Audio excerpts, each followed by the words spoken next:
بسم اللہ الرحمن الرحیم۔ سسر نے طلاق کی وجہ پوچھی تو میں نے ڈرتے ہوئے کہنے لگا، یہ بڑی خطرناک عورت ہے، بڑے دربار میں میری شکایتیں لگاتی ہے، مجھے ڈر ہے کہ بادشاہ کو کسی دن تاؤ آ گیا تو وہ میرا حشر نہ کر دے۔ سنا ہے جس عورت سے آپ کی شادی ہوئی تھی وہ بڑی خطرناک عورت تھی اور آپ نے ڈر کے مارے اسے طلاق دے دی تھی۔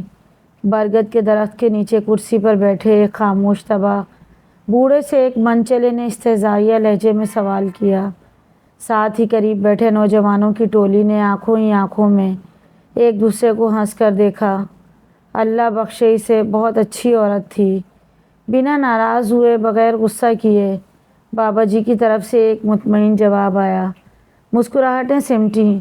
ایک نوجوان نے ذرا اونچی آواز میں کہا، لیکن بابا جی، لوگ کہتے ہیں وہ بڑی خطرناک عورت تھی، کیا ایسا نہیں ہے؟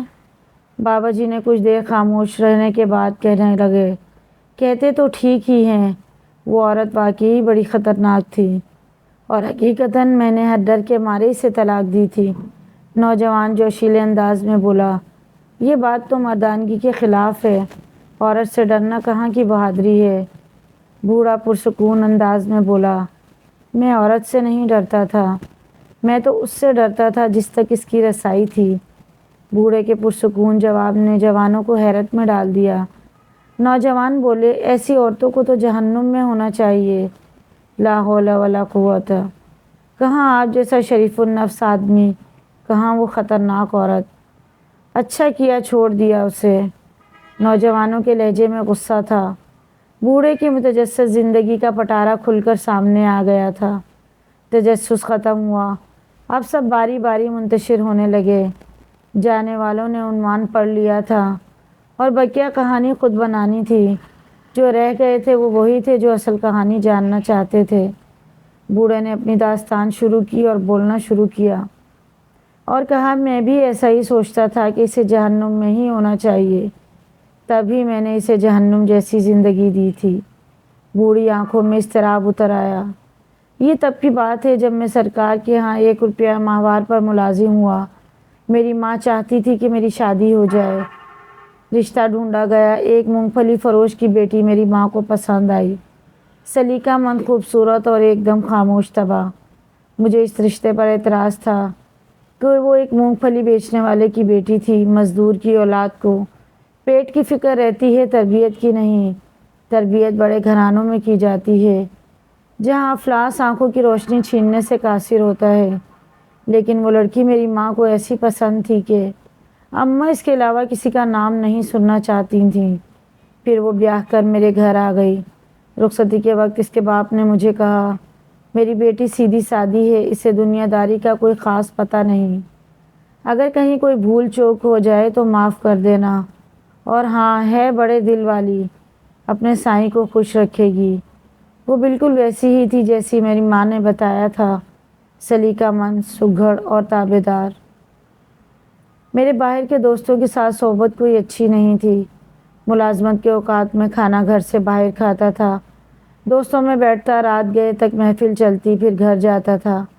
وہ کیا کھاتی تھی، کیا پیتی تھی، کس حال میں رہتی تھی، مجھے کوئی پرواہ نہیں تھی۔ انہی دنوں میری ماں بھی دنیا سے رخصت ہو گئی۔ ایک روز میں جوئے میں بھاری رقم ہار کر جب تھکا ہارا گھر آیا تو کہنے لگی، آپ تو کھانا باہر کھا لیتے ہیں، مجھے بھوک لگتی ہے، ہو سکے تو ایک ہی بار مہینے کا راشن ڈلوا دیا کریں، روز روز بازار سے خریداری کی نوبت نہیں آئے گی۔ میں طیش میں بولا، کیا کہا؟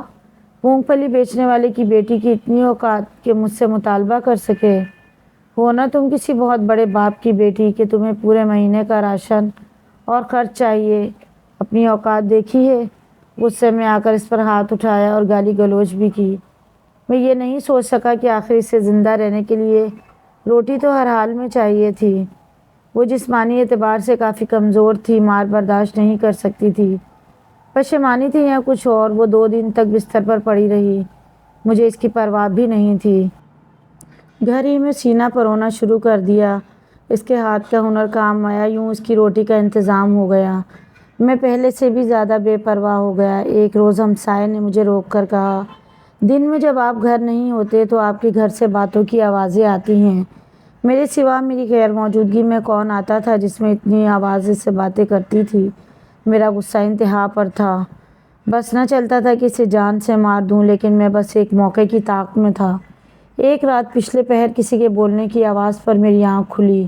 چاندنی رات میں صحن میں پڑی ہر شے بالکل واضح طور دکھائی دیتی تھی۔ میں اٹھ کر دروازے تک آیا۔ اب آواز زیادہ واضح تھی۔ وہ کہہ رہی تھی، سائیں، صبح ایک روٹی کے لیے آٹا گھر میں موجود ہے۔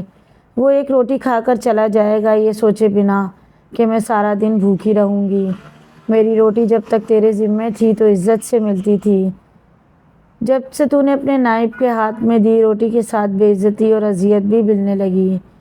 مجھے اب روٹی تو ہی دے گا۔ تیرا بنایا نائب تو خیانت کرنے والا نکلا۔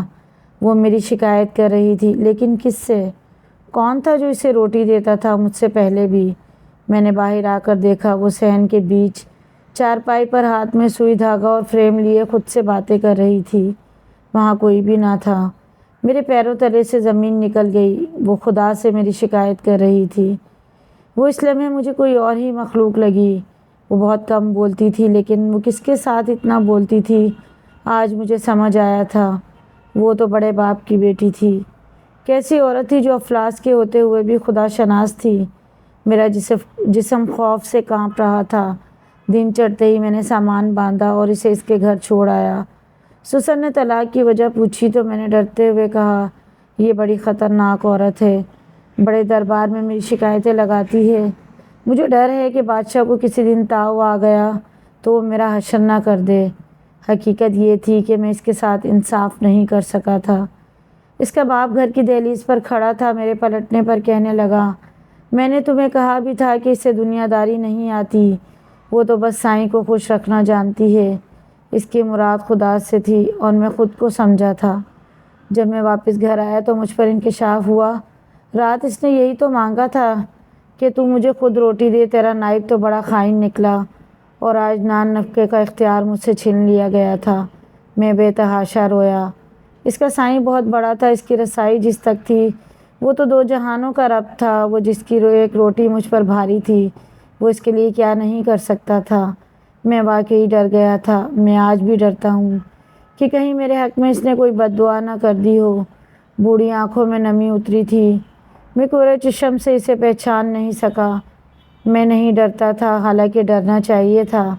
اس کے سائیں نے تو پہلے ہی کہہ دیا تھا کہ عورتوں کے معاملے میں خدا سے ڈرو۔